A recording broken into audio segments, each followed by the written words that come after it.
3 jours après le départ de Jude, la vie reprenait lentement son cours normal. Les enfants étaient toujours punis, boudaient encore à ce sujet, et posaient sans cesse des questions sur Monsieur Jude. Non, avais-je répondu fermement à chaque fois qu'ils le demandaient. Nous ne le reverrons plus. Mais maman, il a dit qu'il voulait nous remercier, avait protesté Diana. Vous n'avez pas besoin de remerciements. Vous avez fait une bonne action. C'est une récompense suffisante. Mais j'aurais dû savoir que mes enfants n'abandonneraient pas si facilement. Et j'aurais certainement dû savoir que Jude ne resterait pas à l'écart. C'était un samedi après-midi. J'avais fermé l'étal plus tôt et j'étais à la maison, en train de préparer le dîner dans la cuisine. Les enfants étaient dans leur chambre, censés faire leurs devoirs, mais probablement en train de comploter quelques nouvelles bêtises. Plongé dans mes pensées, je remuais machinalement la soupe dont les effluves commençaient à emplir la cuisine, quand j'ai entendu le bruit d'une voiture s'arrêtant dehors. Une belle voiture, à en juger par le vrombissement du moteur. J'ai froncé les sourcils. Nous n'avions pas beaucoup de voitures de luxe dans notre quartier. Puis, on a frappé à la porte et avant même que je puisse poser ma cuillère, j'ai entendu 3 paires de pieds dévaler le couloir dans un bruit de tonnerre. « C'est moi qui ouvre !» a crié David. « Non, c'est moi !» a rétorqué Daniel. « Poussez-vous, tous les deux !» a dit Diana en les dépassant. La porte s'est ouverte et j'ai entendu 3 exclamations de surprise simultanées. « Monsieur Jude !» Ma cuillère est tombée dans la marmite avec un bruit sourd. Oh non, il était revenu. Ils ont crié en chœur. Je suis sortie de la cuisine en courant, m'essuyant les mains sur mon tablier, et je me suis arrêtée net sur le seuil. Jude se tenait sur notre paillasson, complètement transformé par rapport à l'homme ensanglanté et bandé qui était parti 3 jours plus tôt. Il portait un costume impeccable, d'une étoffe coûteuse qui valait probablement plus que mon loyer mensuel. Ses blessures étaient correctement soignées, seuls de petits pansements étaient encore visibles. Il ressemblait exactement à ce qu'il était, un riche PDG. Et ses bras étaient chargés de sacs de course. Ouah! Les yeux de Daniel étaient immenses. Vous êtes si différents. On dirait un président, s'est exclamé David. Mais non, crétin. Il a l'air d'un riche PDG, a corrigé Daniel. Je suis effectivement un PDG, a dit Jude en riant. Donc, tu as raison, Daniel. Ne m'appelle pas crétin, espèce de tête de noix de coco, a lancé David à son frère. Les garçons. Diana a levé les yeux au ciel de manière théâtrale. Arrêtez de vous battre et regardez tous ces sacs. C'est pour nous?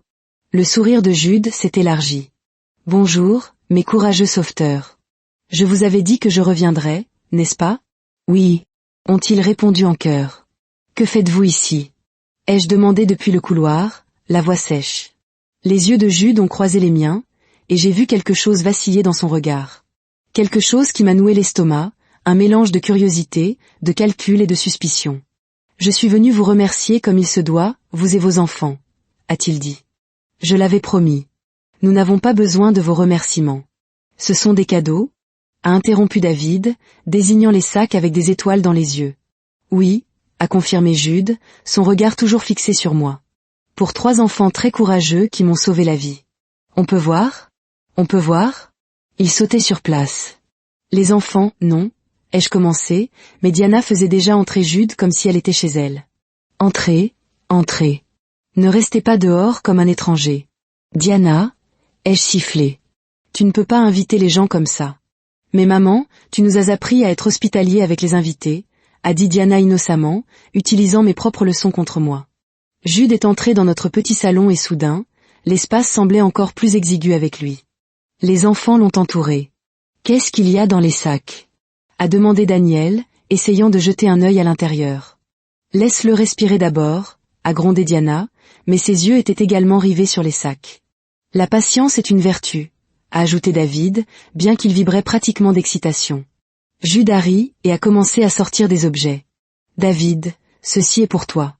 Il a sorti une boîte et les yeux de David se sont écarquillés. C'est une PlayStation? David s'est emparé de la boîte comme si elle était en or massif.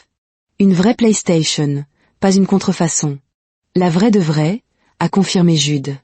Oh mon Dieu! Maman! Maman, regarde. C'est une PlayStation. David était au bord des larmes de joie.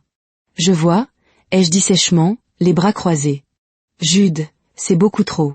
Daniel, pour toi? A continué Jude, ignorant ma protestation. Daniel a sorti des livres. Beaucoup de livres. Son visage s'est illuminé. Des livres de science. Des livres d'histoire. Oh, celui-ci est sur l'espace. Il les serra contre sa poitrine. Ils sont incroyables. J'ai remarqué que tu semblais être un lecteur, a dit Jude avec un sourire. Et Diana, il s'est tourné vers ma fille, sortant un autre sac. Diana a plongé la main dedans et en a sorti des manuels de mathématiques avancées, un magnifique journal à la couverture de cuir et un ensemble de stylos de luxe. Mathématiques avancées pour jeunes esprits, a-t-elle lu à voix haute, les yeux brillants. Oh, c'est parfait. Maman ne me les achète jamais parce qu'elle dit qu'ils sont trop chers. J'ai senti un pincement au cœur, car elle avait raison. Je ne pouvais pas me permettre ces choses. Et Jude a continué, sortant d'autres sacs. De nouvelles chaussures d'école pour vous trois. Et des vêtements, et des jeux éducatifs. Jude, arrêtez. J'ai enfin retrouvé ma voix. C'est trop. Beaucoup trop. Nous ne pouvons pas accepter tout ça. Pourquoi pas? A demandé Diana, sincèrement confuse. Il veut nous remercier. C'est impoli de refuser des cadeaux. Écoutez cet enfant sage, a dit Jude, cet insupportable sourire toujours sur son visage. N'utilisez pas mes enfants contre moi, ai-je lancé. Maman, s'il te plaît. David serrait la PlayStation comme si sa vie en dépendait. Nous lui avons sauvé la vie. Ne méritons-nous pas une récompense? On ne sauve pas les gens en attendant une récompense. Mais si quelqu'un veut nous donner une récompense, nous devrions l'accepter avec gratitude, a argumenté Diana. C'est toi qui nous l'as appris. J'étais piégée, acculée par mes propres leçons de parentalité et 3 paires d'yeux suppliants. D'accord, ai-je dit à contre-cœur. Vous pouvez garder les cadeaux. Mais Jude, nous devons parler en privé. Les enfants ont échangé des regards inquiets. Vous allez vous disputer? A demandé Daniel nerveusement. Pas de dispute, les a rassurés Jude. Juste une discussion. Ennuyeux, a marmonné David, déjà en train de déchirer la boîte de la PlayStation. Les enfants, allez dans votre chambre avec vos cadeaux. Ai-je ordonné. Maintenant. Mais maman. Maintenant. Ils se sont précipités pour rassembler leurs présents et ont disparu dans leur chambre, bien que je puisse les entendre chuchoter avec excitation à travers les murs minces. Je me suis tournée vers Jude, les bras croisés, ma colère à peine contenue. Que voulez-vous? Ai-je demandé froidement. Je vous l'ai dit, je voulais remercier. Cessez cette comédie, Jude. Vous n'êtes pas venu ici juste pour offrir des cadeaux. Je le vois dans vos yeux. Vous êtes suspicieux. Vous vous posez des questions. Alors, demandez ce que vous voulez demander, et ensuite partez. Il est resté silencieux un moment, étudiant mon visage. Quel âge ont-ils? A-t-il finalement demandé. Exactement. Mon cœur s'est arrêté. 7 ans. 7 ans et combien de mois? Ça ne vous regarde pas. Sortez, s'il vous plaît. Leur père, a-t-il insisté. Vous avez dit qu'il était mort. Quand? Comment? J'ai dit dehors. Ma voix s'est élevée, et peu m'importait si tout le quartier entendait. J'ai juste besoin de savoir. Vous n'avez besoin de rien savoir. Des larmes me brûlaient les yeux, mais je refusais de les laisser couler. Tu as perdu le droit de savoir quoi que ce soit sur ma vie il y a 8 ans. S'ils sont à moi, ils ne sont pas à toi. Ai-je crié, le mensonge brisant ma voix. Leur père était un homme bon qui m'aimait. Qui nous voulait. Qui ne m'a pas jeté comme un déchet. Et il est mort, et je les ai élevés seuls. Et tu n'as aucun droit de venir ici poser des questions. Jude avait l'air de l'avoir giflé. Je suis désolé, dit-il doucement. Je suis tellement désolé, Lisa. Pour tout. Pour ce que j'ai fait il y a 8 ans, pour... Tes excuses ne signifient rien. Maintenant, pars et ne reviens pas. Les enfants sont mes enfants, pas les tiens, et je ne veux pas de toi près d'eux. Il a semblé vouloir argumenter, mais quelque chose dans mon visage a dû le convaincre que c'était inutile. D'accord, a-t-il finalement dit. D'accord, je m'en vais. Mais Lisa, il s'est arrêté à la porte. Si jamais tu as besoin de quoi que ce soit, n'importe quoi, pour toi ou pour eux, s'il te plaît, appelle-moi. Il a sorti une carte de visite et l'a posée sur la petite table près de la porte. Puis il est parti. Je suis restée là, tremblante, écoutant sa voiture s'éloigner. Puis je me suis effondrée sur le canapé, la tête entre les mains. Il se doutait. Il assemblait les pièces du puzzle, et je ne savais pas combien de temps encore je pourrais continuer à mentir. Jude est resté assis dans sa voiture, à la lisière du quartier de Lisa, pendant un long moment après qu'elle l'eut chassé. Ses mains agrippaient le volant avec une force telle que ses jointures blanchissaient. 7 ans. Les enfants avaient 7 ans. Et Lisa avait été si défensive, si en colère, si désespérée de le voir partir. Elle cachait quelque chose. Il en était certain maintenant. Il a sorti son téléphone et a fait défiler ses contacts jusqu'à ce qu'il trouve le nom qu'il cherchait. Un détective privé qu'il avait déjà utilisé pour des affaires. Discret, minutieux, coûteux. Monsieur Badmot, répondit une voix professionnelle à la deuxième sonnerie. Comment puis-je vous aider? J'ai besoin que vous enquêtiez sur quelqu'un, dit Jude, la voix tendue par une émotion à peine maîtrisée. Discrètement. Minutieusement. J'ai besoin de tout ce que vous pourrez trouver. Qui est le sujet? Lisa Okafor. Il a égrené l'adresse qu'il venait de quitter. J'ai besoin de tout savoir sur elle, d'il y a 8 ans à aujourd'hui. Où elle a travaillé, où elle a vécu, ses dossiers médicaux si vous pouvez les obtenir, surtout ceux d'il y a 7 à 8 ans. Acte de naissance, dossier d'hôpital, tout. Il y eut une pause à l'autre bout du fil. Monsieur, certaines de ces informations sont privées, potentiellement illégales à obtenir. Je m'en fiche, le coupe à Jude, la voix dure. Peu importe le coût, peu importe ce que vous devez faire, j'ai besoin de ces informations et j'en ai besoin rapidement. Puis-je vous demander de quoi il s'agit? Non, dit Jude sèchement. Vous ne pouvez pas. Obtenez-moi simplement les informations. 1 semaine. Pouvez-vous le faire? Une autre pause. Oui, monsieur. 1 semaine. Bien. Jude a raccroché et a fixé la maison de Lisa à travers le pare-brise. Si ses enfants étaient les siens, si elle avait été enceinte et ne lui avait jamais dit, s'il avait manqué 7 ans de leur vie. Il ne savait pas ce qu'il ferait. Mais il devait connaître la vérité. L'appel est arrivé un jeudi après-midi, alors que Jude était en réunion avec son conseil d'administration, examinant des rapports trimestriels sur lesquels il ne parvenait pas à se concentrer. Son esprit dérivait constamment vers 3 enfants armés de lance-pierres et le déni féroce de leur mère. Son téléphone a vibré. Le nom du détective s'est affiché à l'écran. « Excusez-moi », a dit Jude à ses administrateurs perplexes, se levant brusquement. « Nous continuerons plus tard.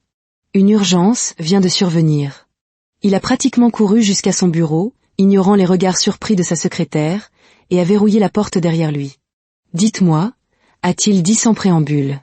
Je vous ai envoyé le rapport complet par email, mais voici les points saillants, a déclaré le détective de son ton professionnel et détaché. Lisa Okafor, 35 ans, travaillait auparavant chez Morrison & Associates en tant que comptable junior. A quitté son emploi il y a 7 ans et 9 mois. Aucune raison officielle dans les dossiers de l'entreprise, mais j'ai interrogé d'anciens collègues. Ils ont dit qu'elle semblait émotionnellement en détresse lors de ces dernières semaines. A cessé de se présenter, puis a cessé de répondre aux appels. L'entreprise l'a licenciée pour absence excessive. Le cœur de Jude s'est mis à battre la chamade. 7 ans et 9 mois. Juste après leur rupture. Continuez, a-t-il réussi à dire. Elle a déménagé de son ancienne adresse à Lekki à son adresse actuelle à Berea, il y a 7 ans et 8 mois. Peu de temps après son déménagement, elle a commencé à se rendre à l'hôpital général pour des soins prénataux. Prénataux? A répété Jude, la bouche soudainement sèche. Oui, monsieur. J'ai réussi à obtenir des copies de ces dossiers médicaux. Ne me demandez pas comment. Le ton du détective suggérait que Jude ne voulait vraiment pas connaître les méthodes utilisées. Elle a eu son premier rendez-vous prénatal à environ 3 mois de grossesse. Les notes du médecin indiquent qu'elle portait des triplés. Triplés. La pièce se mit à tourner. Jude s'affaissa sur sa chaise, ses jambes soudainement incapables de le soutenir. Elle a donné naissance à 3 enfants, 2 garçons et une fille, il y a 7 ans et 3 mois à l'hôpital général de Lagos. David Okafor, Daniel Okafor, Diana Okafor. Tous en bonne santé, aucune complication signalée. David, Daniel, Diana. Ses enfants. Ce devaient être eux. L'acte de naissance, réussit à dire Jude d'une voix rauque. Le père. Qui est inscrit comme père. C'est la partie intéressante, monsieur. Aucun père n'est mentionné sur les 3 actes de naissance. L'espace est complètement vide. Seule Lisa Okafor est inscrite comme mère. Pas de nom de père, pas d'informations sur le père, rien. L'esprit de Jude vacillait. Rien du tout? Rien, monsieur. J'ai vérifié plusieurs fois. La section du père sur les 3 actes de naissance est vide. Et cet homme qui est censé être mort? A demandé Jude, agrippant le téléphone si fort qu'il pensait qu'il pourrait se briser. Le père des enfants que Lisa a mentionné. Je n'ai trouvé aucun certificat de décès pour quiconque lié à Lisa Okafor, monsieur. Aucun certificat de mariage non plus. Aucun dossier de partenaire romantique, pendant ou après sa grossesse. Selon les voisins que j'ai interrogés, elle n'a jamais mentionné de mari ou de petite amie. Elle élève ses enfants complètement seule depuis leur naissance. Les voisins la connaissent tous comme « Mama Triplet » et la décrivent comme une mère célibataire travailleuse qui reste discrète. Jude ferma les yeux, le souffle court. « Il y a plus, monsieur », a poursuivi le détective. Les archives financières montrent qu'elle gère son entreprise de restauration depuis 7 ans. Elle a commencé avec ce qui semble être des économies personnelles. Pas de prêt, pas de soutien financier de quiconque. Elle a tout fait toute seule, monsieur. Les frais de scolarité, le loyer, la nourriture, tout. Les enfants fréquentent une modeste école locale, pas chère, mais décente. Selon les dossiers scolaires auxquels j'ai eu accès, les 3 enfants sont les meilleurs de leur classe. Bien sûr qu'ils l'étaient. Ils étaient brillants. Envoyez-moi tout, a dit Jude. Chaque document, chaque dossier, tout ce que vous avez trouvé. Déjà envoyé à votre email privé, monsieur. Avez-vous besoin de quelque chose d'autre? Non, dit Jude doucement. C'est tout. Merci. Une dernière chose, monsieur, a ajouté le détective. J'ai vérifié la chronologie plusieurs fois pour être sûr. D'après la date de naissance des enfants et les périodes de gestation typiques, la conception aurait eu lieu il y a environ 8 ans, à quelques semaines près. 8 ans. Exactement au moment où ils étaient ensemble, juste avant qu'ils ne rompent avec elle. Merci, a répété Jude, sa voix à peine audible. Il a raccroché et a immédiatement ouvert son email avec des doigts tremblants. Là, un fichier massif avec des dizaines de pièces jointes. Il les a parcourus une par une, la main tremblante. Les dossiers médicaux de Lisa, les rendez-vous prénataux, les images d'échographie montrant 3 minuscules battements de cœur à 12 semaines. Les dossiers d'admission à l'hôpital pour l'accouchement, les actes de naissance avec cet espace vide accablant là où le nom du père aurait dû être. Les dossiers financiers montrant une jeune mère raclant chaque néra pour survivre. Les bulletins scolaires montrant 3 enfants brillants excellents malgré leurs modestes circonstances.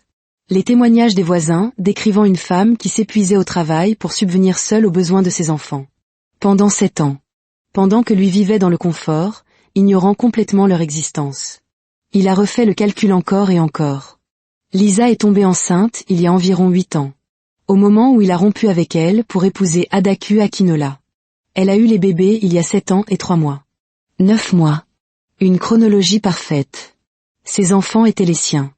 Il le savait avec une certitude absolue maintenant.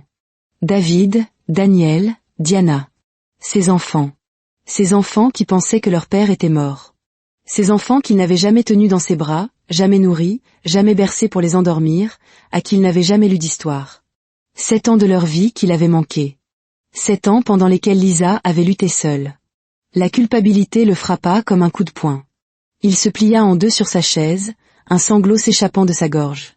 La douleur était insupportable. Il l'avait abandonnée.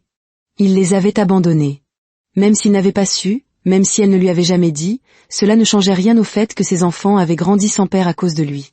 À cause des choix qu'il avait faits. Il a pleuré là, dans son bureau, des sanglots laids et haletants qu'il ne pouvait contrôler. Il avait besoin d'une preuve. Une preuve scientifique indéniable que même Lisa ne pourrait contester. Il avait besoin d'un test ADN.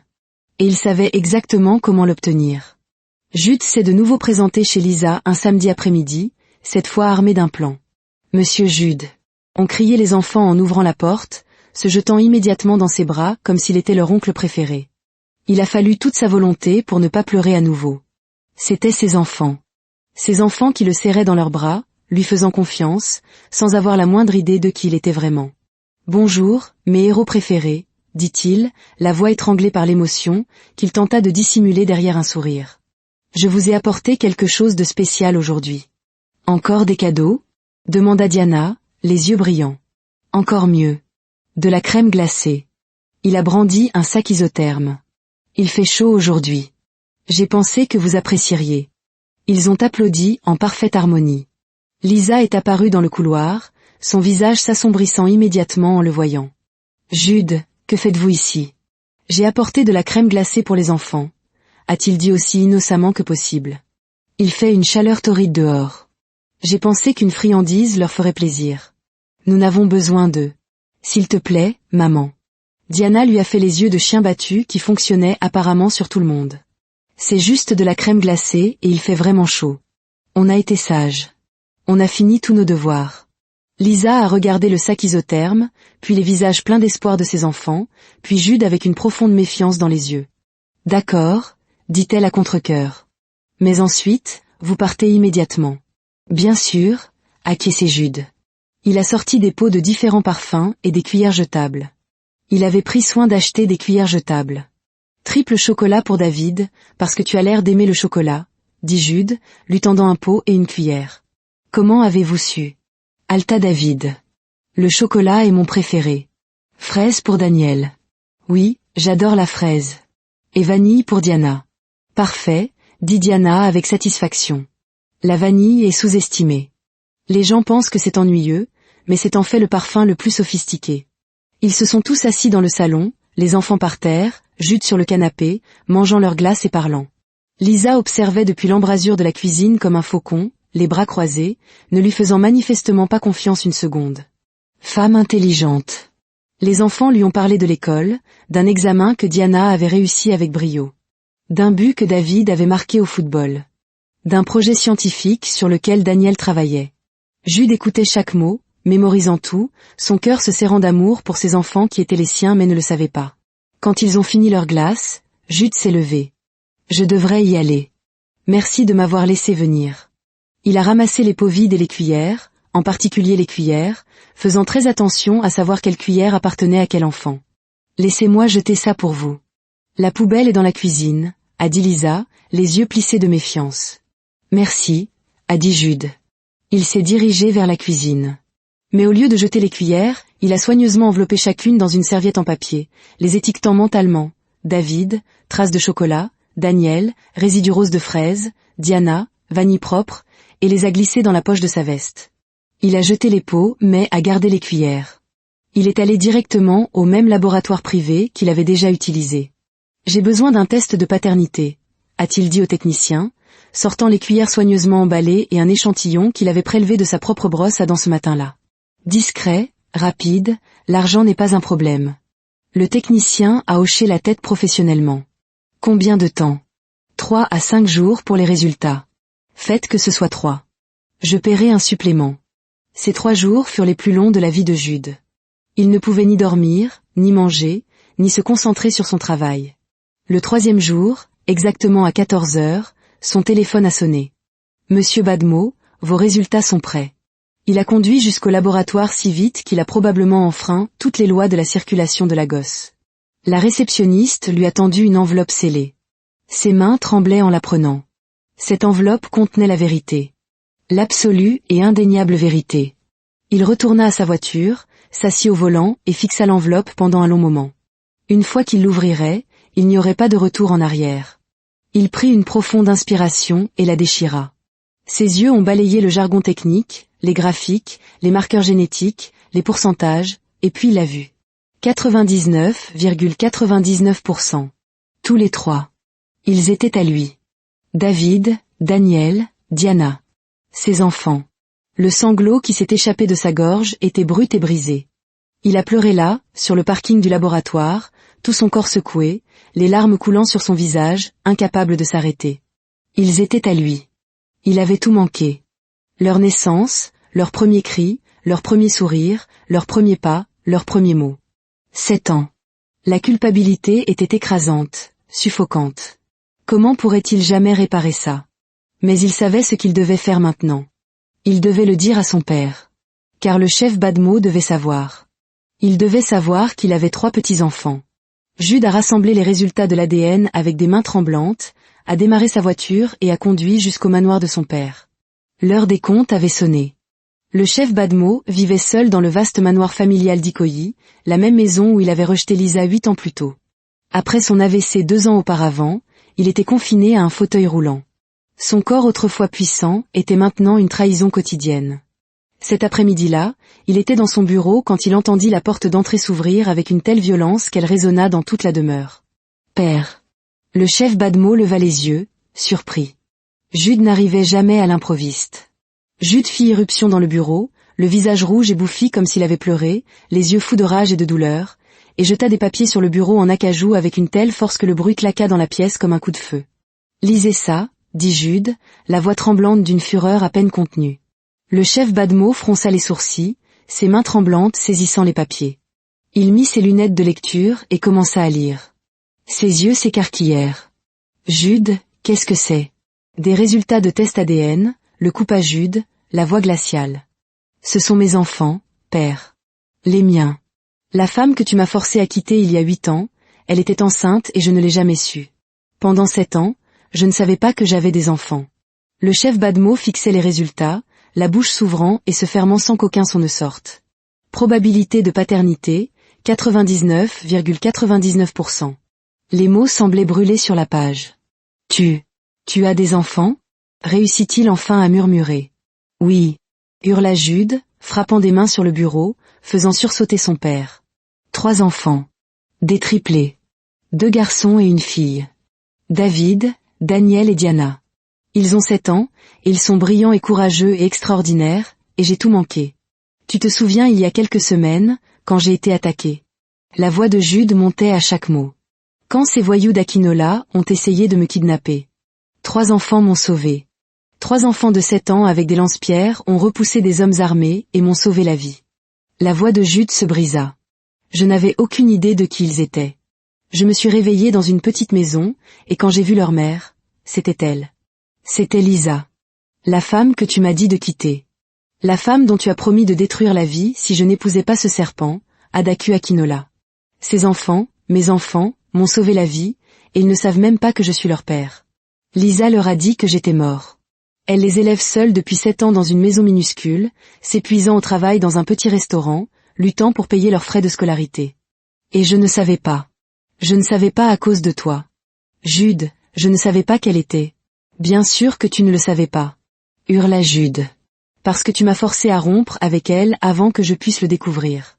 Tu as menacé sa famille. Tu m'as fait lui dire ces choses horribles et cruelles. Tu nous as détruits. Et pourquoi? Pour que je puisse épouser la fille Akinola. Ce désastre de mariage qui a duré 3 années misérables, qui nous a coûté des milliards dans le règlement du divorce.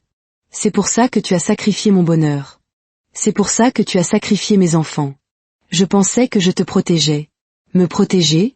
La voix de Jude monta jusqu'à un rugissement. Tu m'as forcé à un mariage sans amour qui a failli me détruire. Tu m'as fait perdre la femme que j'aimais. Tu m'as empêché de connaître mes propres enfants pendant 7 ans. Et tu appelles ça de la protection? Il sortit son téléphone avec des mains tremblantes et le planta devant le visage de son père, lui montrant des photos qu'il avait secrètement prises lors de ses visites. 3 beaux enfants, riant, jouant. Regarde-les, exigea Jude, la voix brisée. Regarde-les. Ce sont tes petits-enfants. Ta chair et ton sang. Et ils ne savent pas que tu existes. Le chef Badmo regardait les photos, des larmes coulant sur son visage buriné. Ils te ressemblent, murmura-t-il, la voix tremblante. Quand tu étais jeune. Bien sûr qu'ils me ressemblent. La voix de Jude se cassa complètement. Ce sont les miens. Ce sont mes enfants que tu m'as empêché de connaître. Sais-tu ce que tu m'as pris? Il s'affaissa sur la chaise en face de son père, sa colère s'évanouissant pour ne laisser qu'un chagrin dévastateur. J'ai manqué leur naissance, père. Je n'étais pas là quand Lisa était enceinte, effrayée et seule. Je n'ai pas vu leur premier pas. Je n'ai pas entendu leurs premiers mots. 7 ans. Sa voix se brisa complètement, et il mit sa tête dans ses mains, ses épaules secouées de sanglots. J'ai 3 enfants incroyables, et ils pensent que je suis mort. Le chef Badmo regarda son fils, les résultats de l'ADN, les photos de 3 petits-enfants dont il n'avait jamais connu l'existence, et quelque chose en lui se brisa complètement. Je suis désolé, murmura-t-il, les larmes coulant sans retenue. Jude, je suis si désolé. Désolé? Jude rit amèrement. Désolé ne me rendra pas 7 ans. Je sais, la voix du chef Badmo s'éleva, plus forte qu'elle ne l'avait été depuis des mois. Je sais que ça ne répare rien, mais je suis désolé. J'ai eu tort sur tout. Ses mains tremblaient en reprenant les photos. J'étais un père terrible, un mari terrible, un homme terrible. J'ai blessé tout ce que j'aimais à la poursuite de choses qui n'ont pas d'importance. Et maintenant? Il regarda à nouveau les photos. Maintenant, j'apprends que j'ai 3 petits-enfants qui ne savent même pas que j'existe. 3 beaux et courageux enfants qui sont ma seconde chance, et je ne les mérite pas. Je ne mérite aucun de vous. Il s'effondra complètement, ses épaules secouées de sanglots. Jude regarda son père pleurer. Cet homme qui avait semblé invincible, maintenant réduit à un vieil homme brisé dans un fauteuil roulant, pleurant sur les décombres de ses choix. Et malgré tout, Jude sentit quelque chose bouger dans sa poitrine. Car c'était son père. « Père » dit Jude doucement. Le chef Badmo leva les yeux, le visage inondé de larmes. « Je ne suis pas prêt à te pardonner. Pas encore. Ce que tu as fait ne peut être défait. Mais, continua Jude, ces enfants méritent de connaître leur grand-père. Si tu as vraiment changé, si tu es vraiment désolé, alors prouve-le. Aide-moi à réparer ça. Aide-moi à trouver comment leur dire la vérité. » N'importe quoi, dit le chef Badmo en essuyant son visage avec des mains tremblantes. Je ferai n'importe quoi. Laisse-moi simplement les rencontrer. Laisse-moi m'excuser auprès de Lisa. Laisse-moi essayer de réparer ne serait-ce qu'une seule chose avant de mourir. Je demanderai à Lisa, dit finalement Jude. Je ne peux rien promettre. Elle a tout à fait le droit de refuser. Mais je demanderai. Merci, sanglota le chef Badmo. Merci, mon fils. Jude se leva, rassemblant les résultats de l'ADN et son téléphone. Je dois y aller. Jude, l'appela son père alors qu'il atteignait la porte. Oui? Ses enfants, mes petits-enfants, comment sont-ils? Le visage de Jude s'adoucit pour la première fois depuis son entrée dans la pièce. David est courageux et confiant, un leader né. Daniel est doux et réfléchi, il adore la science. Et Diana? Le sourire de Jude s'agrandit. Diana est d'une intelligence terrifiante, aussi vive qu'une lame. Elle me rappelle toi, en fait. Avant tout. Elle semble formidable. Elle l'est. Ils le sont tous. Ils sont parfaits, père. Absolument parfaits. Et ils m'ont sauvé la vie sans même savoir que j'étais leur père. Je veux les rencontrer, dit le chef Badmo, la voix remplie d'un désir désespéré. Je parlerai à Lisa, promit Jude. Mais père, si elle dit non, tu l'accepteras. Pas de menaces, pas de manipulation. Tu accepteras sa décision. D'accord, dit immédiatement le chef Badmo. Je le jure, mon fils. Jude hocha la tête et partit. Il s'assit dans sa voiture devant le manoir pendant un long moment. Maintenant venait la partie impossible. Convaincre Lisa de laisser le chef Badmo, l'homme qui l'avait menacé, rencontrer leurs enfants. Et d'une manière ou d'une autre, dire à 3 enfants de 7 ans que leur père n'était pas mort. Qu'il était en vie. Qu'il les aimait plus que la vie elle-même. Il a démarré la voiture et est rentré chez lui, l'esprit en ébullition avec des plans impossibles. Parce que d'une manière ou d'une autre, il allait réparer ça. Il allait être un père pour ses enfants. Pendant les 5 jours suivants, Jude ne fit que planifier. Son père l'appelait sans cesse. « Jude, s'il te plaît. Je dois voir mes petits-enfants. » Le 3e jour, Jude craqua. « D'accord. Dimanche. Ce dimanche après-midi, je t'emmènerai. Tu as demandé à Lisa? Non. Mais je trouverai une solution. Arrête juste d'appeler toutes les heures. » Le dimanche après-midi arriva trop vite.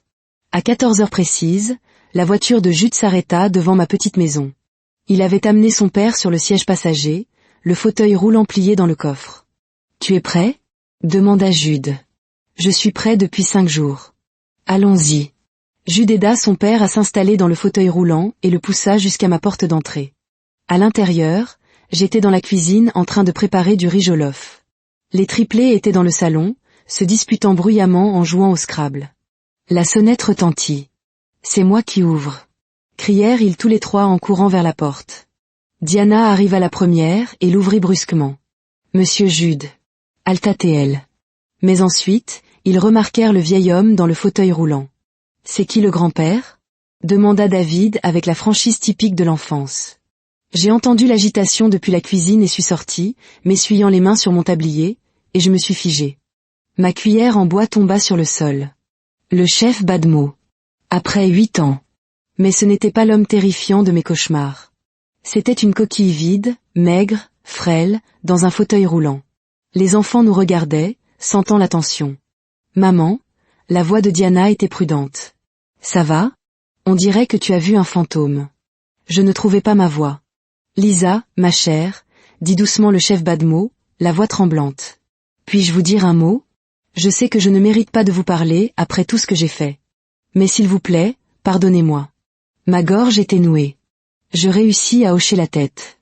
Les enfants, allez dans votre chambre. Une fois seul, le chef Badmo, les larmes coulant déjà sur son visage, commença. S'il vous plaît, pardonnez mon fils. Je sais qu'il vous a blessé, mais c'était entièrement ma faute. C'est moi qui l'ai menacé. Je l'ai forcé à épouser la fille Akinola. J'ai tout détruit entre vous deux. Jude vous aimait. Sincerement. Même si vous ne me pardonnez pas, s'il vous plaît, pardonnez-le. Il ne savait pas pour les enfants. Je vous le jure. Je regardais Jude, qui se tenait près de la porte, des larmes coulant sur son visage. Je me doutais qu'ils étaient à moi, a finalement parlé Jude. Alors, j'ai engagé un détective privé. J'ai obtenu leurs dossiers médicaux, leurs actes de naissance.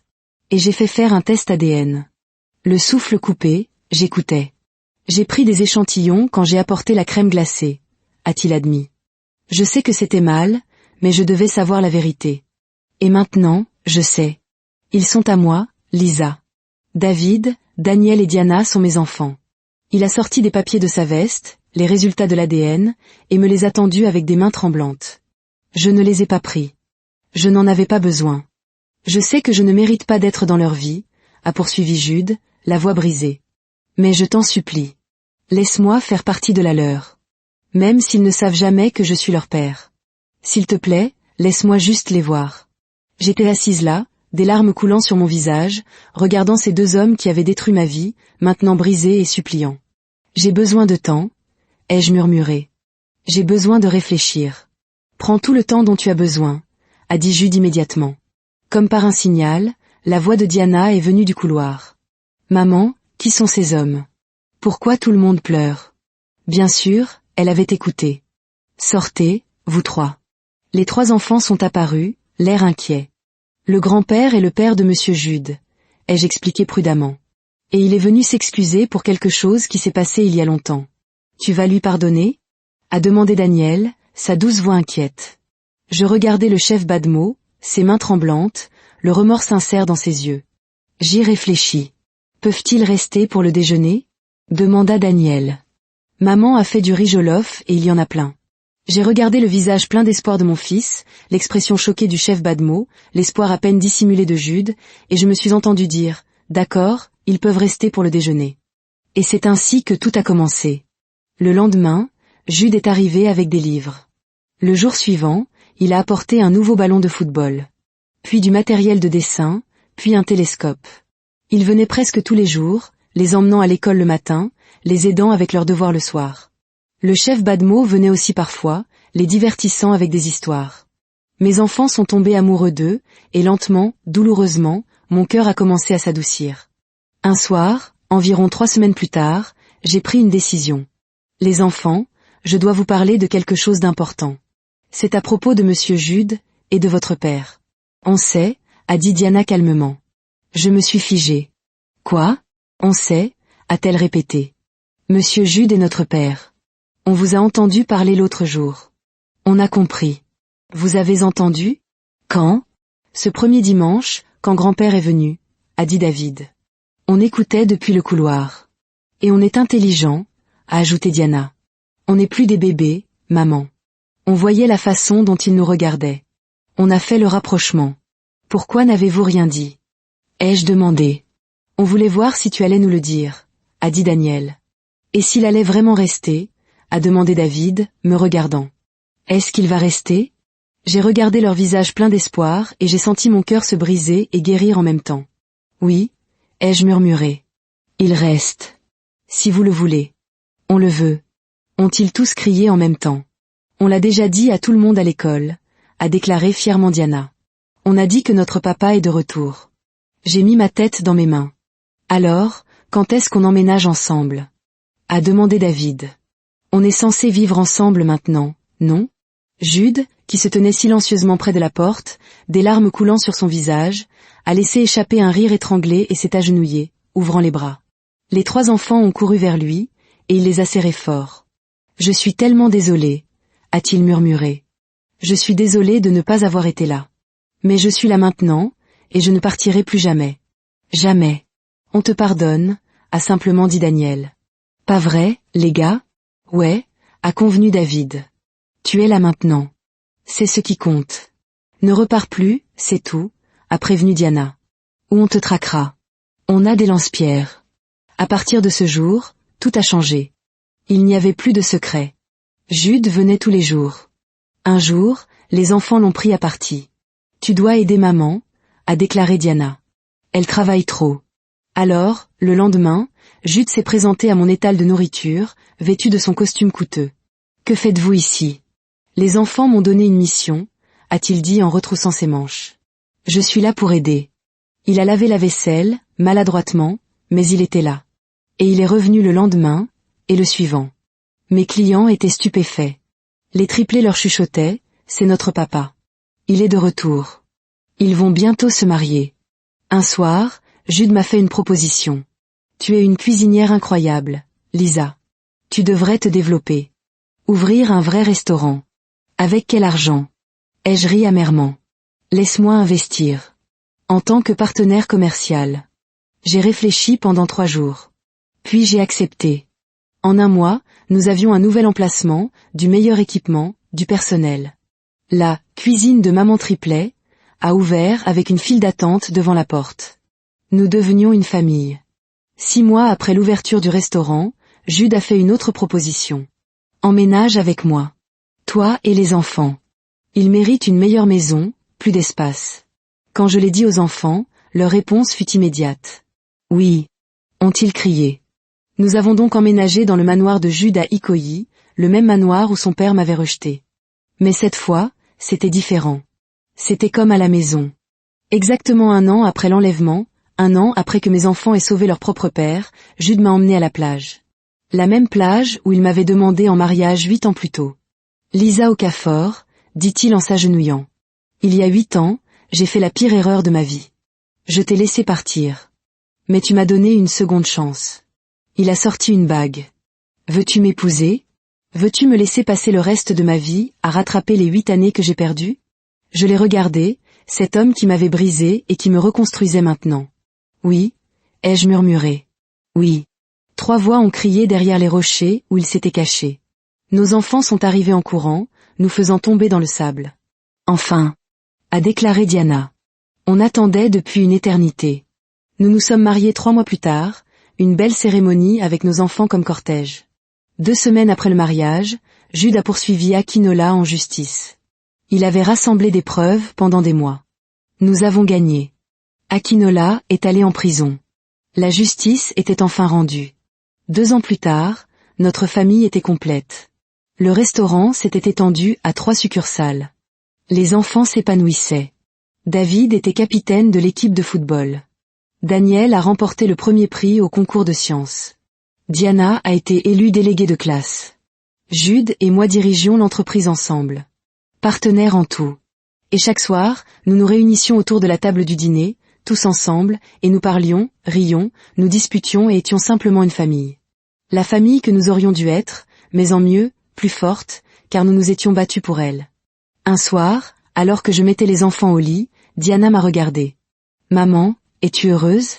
Je l'ai regardée, ma fille intelligente, impertinente et magnifique, et j'ai souri. « Oui, mon bébé. Je suis très heureuse. »« Bien, » dit-elle fermement. « Tu le mérites, après tout. » Je l'ai embrassée sur le front. « Vous aussi. Vous méritez tout le bonheur du monde. »« On sait, » dit-elle d'un ton neutre. « On est plutôt géniaux. » J'ai ri et j'ai éteint la lumière. En bas, Jude m'attendait. Il m'a prise dans ses bras. « Je t'aime » a-t-il murmuré. Je n'ai jamais cessé. Pas un seul jour en 8 ans. Je sais, ai-je dit. Je t'aime aussi. Même quand je te détestais, je t'aimais. Nous avons perdu tellement de temps. Non, ai-je interrompu. Nous n'avons rien perdu. Nous avons simplement pris le chemin le plus long pour rentrer à la maison. Mais nous sommes là maintenant. C'est ce qui compte. Il m'a embrassé, un baiser doux et plein de promesses. Dehors, la nuit de la gosse était vivante de sons et de vie.